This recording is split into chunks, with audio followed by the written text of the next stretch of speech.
आइए भक्तों, सोमवार की व्रत की कथा सुनाते हैं। एक समय की बात है, किसी नगर में एक साहूकार रहता था। उसके घर में धन की कोई कमी नहीं थी, लेकिन उसकी कोई संतान नहीं थी। इस कारण वह बहुत दुखी था। उसे अपनी मृत्यु के पश्चात व्यापार के उत्तराधिकारी की चिंता हमेशा सताती रहती थी। पुत्र प्राप्ति की इच्छा से व्यापारी प्रत्येक सोमवार भगवान शिव का व्रत पूजा किया करता था और शाम के समय शिव मंदिर में जाकर शिव जी के सामने घी का दीपक जलाया करता था और पूरी श्रद्धा के साथ भगवान शिव और पार्वती जी की पूजा करता था। उसकी भक्ति देखकर एक दिन माँ पार्वती प्रसन्न हो गई और भगवान शिव से उस साहूकार की मनोकामना पूर्ण करने का आग्रह किया। पार्वती जी की इच्छा सुनकर भगवान शिव ने कहा, हे पार्वती, इस संसार में हर प्राणी को उसके कर्मों का फल मिलता है और जिसके भाग्य में जो हो उसे भोगना ही पड़ता है। लेकिन पार्वती जी ने साहूकार की भक्ति का मान रखने के लिए उसकी मनोकामना पूर्ण करने की इच्छा जताई। शिव जी द्वारा समझाने के बावजूद माँ पार्वती नहीं मानी और उस व्यापारी की मनोकामना पूर्ति हेतु वे शिव जी से बार बार अनुरोध करती रही। अंततः माता के अनुरोध को देखकर भगवान भोलेनाथ को उस व्यापारी को पुत्र प्राप्ति का वरदान देना पड़ा। वरदान देने के पश्चात भोलेनाथ माँ पार्वती से बोले, आपके अनुरोध पर मैंने पुत्र प्राप्ति का वरदान तो दे दिया है, परंतु इसका यह पुत्र 16 वर्ष से अधिक समय तक जीवित नहीं रहेगा। उसी रात भगवान शिव उस व्यापारी के स्वप्न में आए और उसे पुत्र प्राप्ति का वरदान दिया और उसके पुत्र के 16 वर्ष तक जीवित रहने की भी बात बताई। भगवान के वरदान से व्यापारी को खुशी तो हुई, लेकिन पुत्र की अल्पायु की चिंता ने उसकी खुशी को नष्ट कर दिया। व्यापारी पहले की तरह सोमवार के दिन भगवान शिव का विधिवत व्रत करता रहा। कुछ महीनों के बाद उसके घर एक अति सुंदर बालक ने जन्म लिया और घर में खुशियां ही खुशियां भर गई। बहुत धूमधाम से पुत्र जन्म समारोह मनाया गया, परंतु व्यापारी को पुत्र जन्म की अधिक खुशी नहीं हुई, क्योंकि उसे पुत्र की अल्पायु के रहस्य के बारे में पता था। जब पुत्र 12 वर्ष का हुआ तो व्यापारी ने उसके मामा के साथ पढ़ने के लिए वाराणसी भेज दिया। लड़का अपने मामा के साथ शिक्षा प्राप्ति हेतु चल दिया। रास्ते में जहाँ भी मामा भांजे विश्राम हेतु रुकते, वहीं यज्ञ करते और ब्राह्मणों को भोजन कराते। लंबी यात्रा के बाद मामा भांजे एक नगर में पहुँचे। उस दिन नगर के राजा की कन्या का विवाह था, जिस कारण पूरे नगर को सजाया गया था। निश्चित समय पर बारात आ गई, लेकिन वर का पिता अपने बेटे के एक आंख से काने होने के कारण बहुत चिंतित था। उसे भय था कि इस बात का पता चलने पर कहीं राजा विवाह से इनकार न कर दे, इससे उसकी बदनामी भी होगी। जब वर के पिता ने व्यापारी के पुत्र को देखा तो उसके मस्तिष्क में एक विचार आया। उसने सोचा, क्यों न इस लड़के को दूल्हा बनाकर राजकुमारी से विवाह करा दूं।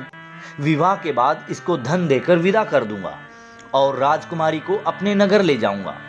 वर के पिता ने लड़के के मामा से इस संबंध में बात की। मामा ने धन मिलने के लालच में वर के पिता की बात स्वीकार कर ली। लड़के को दूल्हे का वस्त्र पहनाकर राजकुमारी से विवाह कर दिया गया। राजा ने बहुत सारा धन देकर राजकुमारी को विदा किया। शादी के बाद लड़का जब राजकुमारी के साथ लौट रहा था तो वह सच नहीं छिपा सका और उसने राजकुमारी की ओढ़नी पर लिख दिया, राजकुमारी, तुम्हारा विवाह मेरे साथ हुआ है। मैं तो वाराणसी पढ़ने के लिए जा रहा हूँ और अब तुम्हें जिस नवयुवक की पत्नी बनना पड़ेगा वह काना है। जब राजकुमारी ने अपनी ओढ़नी पर लिखा हुआ पढ़ा तो उस काने लड़के के साथ जाने से इनकार कर दिया। राजा को जब ये बातें पता लगी तो उसने राजकुमारी को महल में ही रख लिया। उधर लड़का अपने मामा के साथ वाराणसी पहुंच गया और गुरुकुल में पढ़ना शुरू कर दिया। जब उसकी आयु 16 वर्ष की हुई तो उसने यज्ञ किया।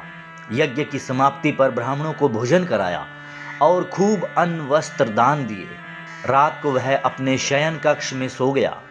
शिव के वरदान के अनुसार शयन अवस्था में ही उसके प्राण पखेरु उड़ गए। सूर्योदय पर मामा मृत भांजे को देखकर रोने पीटने लगा। आसपास के लोग भी एकत्र होकर दुख प्रकट करने लगे। लड़के का मामा बिलक बिलक कर रोने लगा। ये स्वर समीप से गुजरते हुए भगवान शिव और माता पार्वती ने भी सुने। माता पार्वती ने कहा, प्राणनाथ, मुझे इसके रोने के स्वर सहन नहीं हो रहे हैं। आप इस व्यक्ति के कष्ट को अवश्य दूर करें।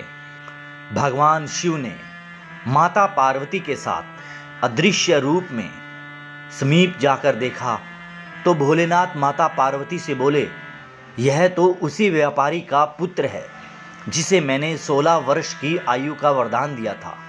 इसकी आयु पूरी हो गई है। माता पार्वती ने फिर भगवान शिव से निवेदन किया, उस बालक को जीवन देने का आग्रह किया। माता पार्वती के अनुरोध पर भगवान शिव ने उस लड़के को जीवित होने का वरदान दिया और कुछ ही पल में वह जीवित होकर उठ बैठा। शिक्षा समाप्त करके लड़का मामा के साथ अपने नगर की ओर चल दिया। दोनों चलते हुए उसी नगर में पहुंचे जहां उसका विवाह हुआ था। उस नगर में यज्ञ का आयोजन किया। समीप से गुजरते हुए नगर के राजा ने यज्ञ का आयोजन देखा और तुरंत ही लड़के और उसके मामा को पहचान लिया। यज्ञ समाप्त होने पर राजा मामा और लड़के को महल में ले गया और कुछ दिन उन्हें महल में रखकर बहुत सा धन वस्त्र आदि देकर राजकुमारी के साथ विदा कर दिया। इधर भूखे प्यासे रहकर व्यापारी और उसकी पत्नी बेटे की प्रतीक्षा कर रहे थे। उन्होंने प्रतिज्ञा कर रखी थी कि यदि उन्हें अपने बेटे की मृत्यु का समाचार मिला तो वे दोनों अपना प्राण त्याग देंगे। परंतु जैसे ही उसने बेटे के जीवित वापस लौटने का समाचार सुना तो वह बहुत प्रसन्न हुआ। वह अपनी पत्नी और मित्रों के साथ नगर के द्वार पर पहुंचा। अपने बेटे के विवाह का समाचार सुनकर पुत्र वधू राजकुमारी को देखकर उसकी खुशी का ठिकाना न रहा। उसी रात भगवान शिव ने व्यापारी के स्वप्न में आकर कहा, हे श्रेष्ठी, मैंने तेरे सोमवार के व्रत करने और व्रत कथा सुनने से प्रसन्न होकर तेरे पुत्र को लंबी आयु प्रदान की है। पुत्र की लंबी आयु जानकर व्यापारी बहुत प्रसन्न हुआ। शिव भक्त होने तथा सोमवार के व्रत करने से व्यापारी की सभी मनोकामना पूर्ण हुई। इसी प्रकार जो भक्त सोमवार का विधिवत व्रत करते हैं और व्रत कथा सुनते हैं, उनकी सभी इच्छाएं पूरी होती है। तो चलिए भक्तों, आप सभी सावन के पहले सोमवार से लेकर आने वाले सभी सोमवार का व्रत करके देखिए और भगवान शिव आपकी सभी मनोकामना पूर्ण करेंगे। इसी के साथ जुड़े रहिए हमारे चैनल के साथ जिसका नाम है हर हर महादेव बोल। तब तक के लिए भजते रहिए हर हर महादेव।